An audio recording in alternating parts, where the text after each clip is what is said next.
যিনি আমার মনে বাস করেন, আমার হৃদয় জুড়ে যার বাস, তিনি পৃথিবীর যে প্রান্তেই থাকুক না কেন, আসলে তিনি আমার কাছেই আছেন।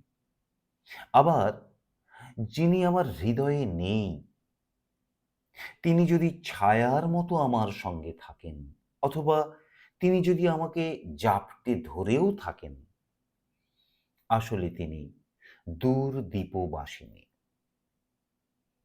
কারণ কারণ দূরত্ব মাপা হয় না পায়ের ধাপে, দূরত্ব মাপা হয় হৃদয়ের স্পন্দনে। যার বাস হৃদয়ে, তিনি আসলে কাছেই আছেন।